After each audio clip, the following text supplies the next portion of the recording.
A very good morning friends. Jet physics MCQ series में आप सभी का स्वागत है। लास्ट सेशन में हम लोग स्टैटिस्टिकल मैकेनिक्स के 25 क्वेश्चन डिस्कस कर चुके थे, तो उसके आगे के क्वेश्चन आज हम लोग देखेंगे। सो फ्रेंड, अब हम लोग बढ़ते हैं स्टैटिस्टिकल मैकेनिक्स का जो रिमेनिंग क्वेश्चन है उसको देख लेते हैं। सो क्वेश्चन नंबर 25 तक हो गया था, तो आज हम लोग स्टार्ट कर रहे हैं 26 से। फ्रेंड, क्वेश्चन नंबर 26 है, इंट्रोपी और थर्मोडायनेमिक्स से रिलेटेड है। ठीक है, तो देखते हैं। इंट्रोपी इंक्रीजेस इन, इंट्रोपी जो है वो इंक्रीज करता है किस में? रिवर्सिबल प्रोसेस में, इरिवर्सिबल प्रोसेस में, या फिर आइसोथर्मल या adiabatic process. Friend, entropy increase करता है इरिवर्सिबल प्रोसेस में। सो इसका राइट आंसर हो जाएगा ऑप्शन नंबर बी। अब हम आते हैं क्वेश्चन नंबर 27 है, entropy is maximum, entropy is maximum at equilibrium, zero temperature पर, हाई प्रेशर पर, लो वॉल्यूम पर। फ्रेंड, एंट्रोपी मैक्सिमम होता है एट इक्विलिब्रियम, तो आंसर होगा इसका ऑप्शन नंबर ए। अब हम लोग आते हैं क्वेश्चन नंबर 28 पे। क्वेश्चन नंबर 28 है, सेकेंड लॉ, यानी सेकेंड लॉ ऑफ थर्मोडायनेमिक्स की बात कही जा रही है। ये एनर्जी कंजर्व्ड रखता है, एंट्रोपी इंक्रीजेस, टेम्परेचर कांस्टेंट या pressure constant. Friend, second law of thermodynamics किस पे डिपेंडेंट होता है? एंट्रोपी से रिलेटेड होता है। सो आंसर क्या होगा? ऑप्शन नंबर बी इसका राइट आंसर हो जाएगा। एनर्जी कंजर्वेशन किस में होता है? फर्स्ट लॉ ऑफ थर्मोडायनेमिक्स में। टेम्परेचर कंजर्वेशन किस में होता है? जीरोथ लॉ ऑफ थर्मोडायनेमिक्स में। तो इस तरीके से अब है क्वेश्चन नंबर 29। क्वेश्चन नंबर 29 है, थर्ड लॉ से बेस्ड है, third law of thermodynamics. Entropy tends to zero as temperature tends to zero. पहला ऑप्शन क्या कह रहा है कि अगर टेम्परेचर ज़ीरो होता है तो ज़ीरो के तरफ टेंस कर रखा है, मतलब ज़ीरो के तरफ जा रहा है, नॉट इक्वल टू ज़ीरो, तो उस केस में इंट्रोपी भी क्या होगा? उधर ही टेंड्स करेगा। कहने का मतलब जैसे जैसे टेम्परेचर ज़ीरो के तरफ जाएगा वैसे वैसे इंट्रोपी भी ज़ीरो के तरफ जाएगा। उसके बाद कह रहा है एस टेंस टू इन्फिनिटी। फिर है सी ऑप्शन में है टी कांस्टेंट, यानी टेम्परेचर कांस्टेंट रहेगा, energy zero. Friend, third law of thermodynamics बताता है as temperature tends to zero then entropy also tends to zero. So option number A is right answer. अब है question number 30, entropy is, entropy कैसा quantity है? Scalar है, vector है, tensor है, या डायमेंशन लेस है? सो इंट्रोपी जो है ये एक स्केलर होता है। अब हम लोग बढ़ते हैं क्वेश्चन नंबर 31, जो क्वांटम स्टैटिस्टिक्स का क्वेश्चन है। पहला क्वांटम का क्वेश्चन क्या है? क्वांटम स्टैटिस्टिक्स का फोटोन से रिलेटेड है। फोटोन अवेज, फोटोन किसको अवे करता है? पहला ऑप्शन क्या है? फॉर्मी-डिराक स्टैटिस्टिक्स, बोस आइंस्टीन, नहीं, मैक्सवेल बोल्ट्जमैन आइंस्टीन का तो बाद में है, मैक्सवेल बोल्ट्जमैन डिस्ट्रीब्यूशन, उसके बाद है Bose Einstein statistics, and last option है नॉन ऑफ दिस। तो फोटोन्स जो होते हैं ये अवे करते हैं बोस आइंस्टीन स्टैटिस्टिक्स को।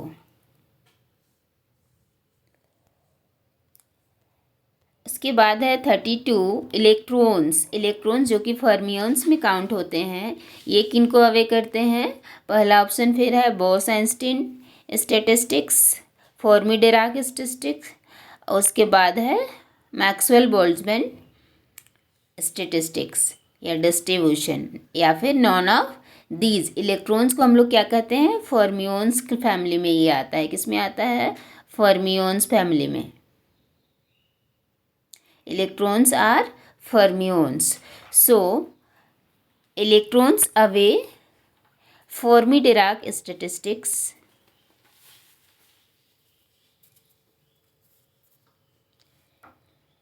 अब है question number 33। Bose Einstein distribution allows one particle या स्टेट, इनफाइनाइट पार्टिकल अब्लिक स्टेट, ज़ीरो पार्टिकल्स या फिर फिक्स्ड पार्टिकल्स के लिए। बोस-आइंस्टीन डिस्ट्रीब्यूशन जो होता है इनफाइनाइट पार्टिकल और स्टेट्स के लिए वैल्यू इसका जो है, या फिर हम कहें तो अप्लाई होता है, तो इस क्या होगा आंसर, ऑप्शन नंबर बी हो जाएगा। इनफाइनाइट पार्टिकल्स या इनफाइनाइट पार्टिकल्स और state, option number B is right answer. Now question number 34। Fermi Dirac distribution allowed. Fermi Dirac distribution कैसे पार्टिकल्स को अलाउ करता है, मैनी पार्टिकल्स के लिए, वन पार्टिकल के लिए, ज़ीरो पार्टिकल्स यानी कोई भी पार्टिकल नहीं, या infinite number of particles. So Fermi-Dirac distribution जो होता है ये वन पार्टिकल के लिए होता है। जो फर्मियोन्स होते हैं जैसे इलेक्ट्रॉन्स हो गए, मेजॉन्स, इलेक्ट्रॉन लेप्टॉन्स हो गए, मेजॉन्स नहीं, मेजॉन्स तो दूसरे फैमिली में आता है, तो लेप्टॉन्स, तो ये सारे किस में आते हैं, वन पार्टिकल जैसे इलेक्ट्रॉन है, ठीक है। अब बढ़ते हैं नेक्स्ट क्वेश्चन पर। 35 है classical limit occurs when. Classical limit कब प्रोड्यूस्ड होता है या बनता है, at high density, low temperature, high temperature या फिर ज़ीरो एनर्जी। क्लासिकल लिमिट आपको देखने को मिलता है, कब देखने को मिलता है, ये आपको देखने को मिलता है एट हाई टेम्परेचर, ठीक है। So option number C is correct answer for question number 35। Sorry, इसका आंसर होगा ऑप्शन नंबर सी हो जाएगा।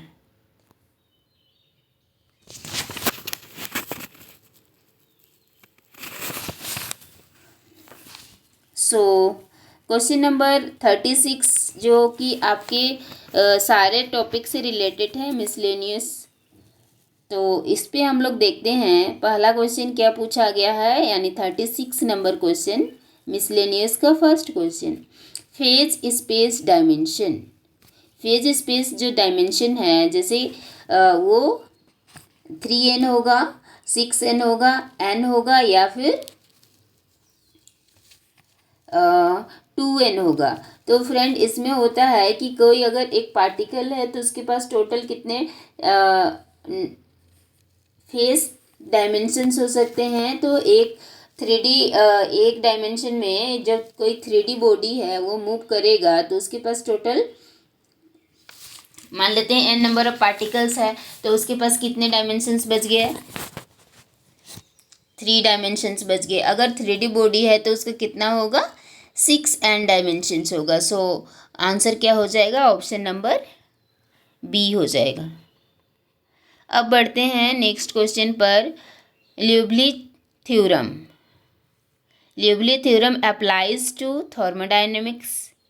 किसके लिए अप्लाई होता है, थर्मोडायनेमिक्स के लिए, फेज स्पेस के लिए, एंट्रोपी के लिए या फिर एनर्जी के लिए। फ्रेंड ल्यूबलिज थ्योरम अप्लाई होता है फेज स्पेस के लिए। इसके ऊपर जो देखें ना हम लोग फेज डायमेंशंस 6n, तो ये कौन किसके लिए है, ये बताया जाता है किसके सहायता से, तो ल्यूबलिज थ्योरम के सहायता से हम इसको फाइंड करते हैं। सो फेज स्पेस के बारे या ल्यूबलिज थ्योरम अप्लाई होता है for phase space. Now question number 38। Canonical ensemble. Canonical ensemble में क्या कांस्टेंट होता है? Energy, constant energy, constant temperature, constant volume या कांस्टेंट एन यानी फेज स्पेस। अभी तुरंत बात किए हम लोग, है ना, पार्टिकल। सो कैनोनिकल एंसेंबल के केस में टेम्परेचर कांस्टेंट होता है। So option number B is right answer. भाई सो इसका आंसर हो जाएगा बी ऑप्शन। अब आते हैं 39 है, माइक्रो कैनोनिकल एंसेंबल में क्या कंजर्व्ड रहता है? पहले क्या था? कैनोनिकल, इसके बाद में क्या है? माइक्रो कैनोनिकल यानी उससे छोटा, है ना। सो पहला ऑप्शन क्या है? Constant temperature, constant energy, constant volume, constant pressure. So canonical में क्या कांस्टेंट रहता है? टेम्परेचर। और माइक्रो कैनोनिकल में कांस्टेंट रहता है energy. So option number B इसका करेक्ट होगा।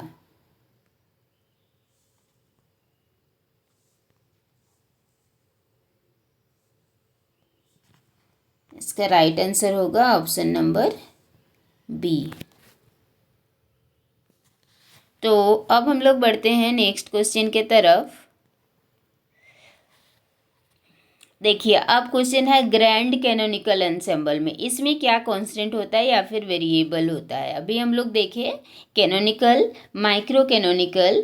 कैनोनिकल में टेम्परेचर कांस्टेंट, माइक्रो कैनोनिकल में क्या कांस्टेंट होता है? तुरंत पढ़े हम लोग। ऑप्शन नंबर बी था, क्या था उस पर? Constant energy. सो अब देखते हैं ग्रैंड कैनोनिकल एंसेंबल के केस में क्या देखने को मिलेगा? Fixed and variable and fixed energy या फिर फिक्स्ड टेम्परेचर। अभी तुरंत हम लोग देखें, फिक्स्ड टेम्परेचर और एनर्जी तो हो गया। अब है इस ग्रैंड कैनोनिकल केस में हमें देखने को मिलता है जो एन होता है यानी डायमेंशन, फेज स्पेस का डायमेंशन या पार्टिकल का मूविंग डायरेक्शन भी आप कह सकते हो इसको इजी वर्ड में। तो वो क्या होता है? वेरिएबल होता है। सो एन क्या होगा? वेरिएबल होता है। नाउ थोड़ा सा एडवांस लेवल के क्वेश्चन है, 10 क्वेश्चन इधर। तो 41 है केमिकल पोटेंशियल। केमिकल पोटेंशियल का फॉर्मूला या रिलेशन भी आप कह सकते हैं। पहला ऑप्शन है del U upon del T यानी derivative of U with respect to temperature. फिर है del U upon del N, del S upon del T और del F upon del T. S क्या है ये तो आप जानते हैं, एस है एंट्रोपी और एफ दिख रहा है, एफ क्या है?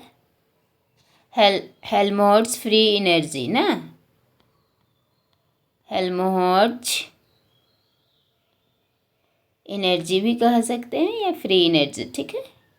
सो ये है हेल्महोल्ट्ज़ एनर्जी है। तो केमिकल पोटेंशियल का रिलेशन पूछा गया है। ये रिलेटेड होता है किससे? Change in internal energy with respect to N. So option number B is correct answer for question number 41। तो इसका आंसर होगा option number B.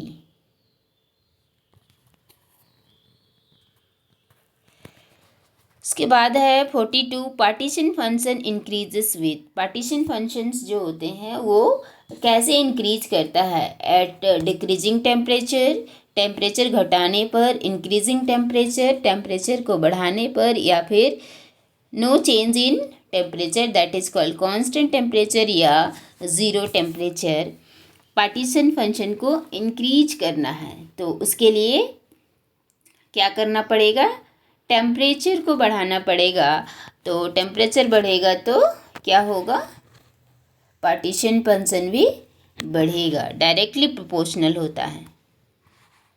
Now moving on next question, at absolute zero temperature, zero temperature पे entropy maximum होता है या फिर minimum होता है या एनर्जी मैक्सिमम, प्रेशर मैक्सिमम, क्या होता है at absolute temperature. Absolute temperature मतलब कौन सा टेम्परेचर? 0 केल्विन टेम्परेचर, जो कि किसके बराबर होता है? -273। ठीक है, तो अब इस पे जब एट एब्सोल्यूट 0 टेम्परेचर होता है तब हमें क्या मिलता है? इंट्रोपी जो है वो मिनिमम होता है,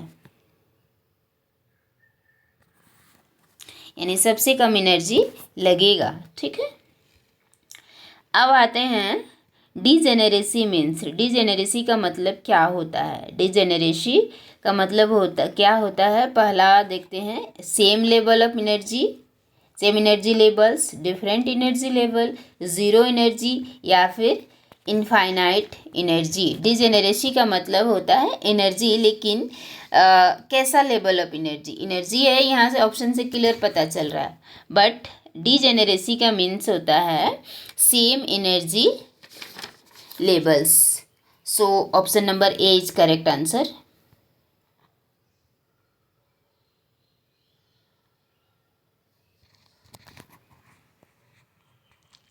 क्वेश्चन नंबर 45। क्वेश्चन नंबर 45 है Sackur Tetrode equation applies to. Sackur Tetrode equation किसके लिए अप्लाई होता है? लिक्विड के लिए, आइडियल गैस के लिए, सॉलिड्स के लिए या फिर प्लाज्मा के लिए? फ्रेंड, ये इक्वेशन अप्लाई होता है आइडियल गैसेस के लिए। So right answer option number B हो जाएगा।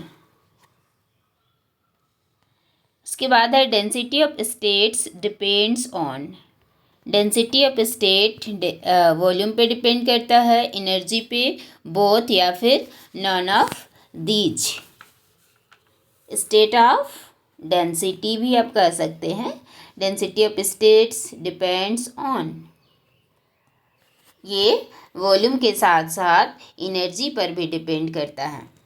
सो राइट आंसर बोथ होगा। ऑप्शन नंबर सी इसका करेक्ट आंसर हो जाएगा। अब है question number 47। Black body radiation flows. Black body radiation किसको अवे करता है? फर्मी डिराक स्टैटिक्स को, मैक्सवेल बोल्ट्जमैन डिस्ट्रीब्यूशन को, या बोस आइंस्टीन, या क्लासिकली इसको हम लोग कर सकते हैं, क्वांटम मैकेनिकली डिफाइन नहीं कर सकते हैं। क्या होगा इसका आंसर? ब्लैक बॉडी रेडिएशंस जो होते हैं ये अवे करता है या फ्लो करता है किसको? बोस आइंस्टीन स्टैटिस्टिक्स को। सो इसका आंसर होगा option number C. Correct answer is Bose Einstein statistics, option number C. Now moving on next question, question number 48। Planck distribution is derived using. Planck distribution को डेराइव करना है, क्या यूज करके डेराइव किया जा सकता है? Maxwell Boltzmann distribution, Fermi Dirac statistics, Bose Einstein या फिर बोस आइंस्टीन स्टैटिस्टिक्स, या क्लासिकली ही इसको हम लोग डेराइव कर सकते हैं, not quantum mechanically. So Planck distribution is derived using Bose Einstein statistics. Right answer option number C होगा। सॉरी, इसका करेक्ट आंसर होगा option number C. Now moving on next question 49। Heat capacity at constant volume. CV का formula बताना है। Del U upon del T होता है, del S upon del T होता है, यानी change in entropy with respect to temperature, फिर है change in pressure with respect to temperature, change in volume with respect to temperature. So CV होता है change in energy with respect to temperature. CV is the function of energy. So right answer is option number A. Now moving on the next question, which is last question for today's session. Question number 50. Fluctuations are. देखो fluctuation कब देखने को मिलता है? ये कह रहा है कि ऑलवेज ज़ीरो होता है, यानी फ्लक्चुएशन होता ही नहीं है। Negligible in large system, large बहुत बड़े पार्टिकल्स अगर हैं या लार्ज सिस्टम है तो उस समय हम क्या करते हैं, इसको नेग्लेक्ट कर देते हैं फ्लक्चुएशंस को। फिर है वेरी लार्ज, फ्लक्चुएशन बहुत ज़्यादा होता है या फिर कांस्टेंट होता है। फ्रेंड, फ्लक्चुएशंस जो होते हैं इसको हम लोग अगर बहुत वेरी लार्ज सिस्टम है तो हम क्या कर देते हैं, नेग्लेक्ट मानते हैं इसको, ठीक है। Negligible in negligible in large system होगा, ठीक है। फ्लक्चुएशंस तो होता है, सो ज़ीरो ऑलवेज तो होगा ही नहीं, और फ्लक्चुएशन बहुत बड़ा भी नहीं होता है। और ऐसा नहीं है कि फ्लक्चुएशन नहीं होता है, हमेशा एक ही जैसा फ्लक्चुएशन देखने को मिलेगा। सो ऑप्शन नंबर डी भी नहीं होगा ऑब्वियसली, तो हमारे पास बच जाता है option number B is correct answer for question number 50। तो स्टैटिस्टिकल मैकेनिक्स के हम लोग 25 क्वेश्चन देख लिए हैं। अगर कोई डाउट है तो आप लोग हमें कमेंट कर सकते हैं। फिर हम लोग मिलेंगे स्टैटिस्टिकल मैकेनिक्स के ही कुछ एडवांस लेवल का, थोड़ा सा उसका लेवल हाई रहेगा। तो अब हम लोग मिलते हैं नेक्स्ट सीरीज़ में। तो तब तक के लिए bye bye, thank you and have a nice day.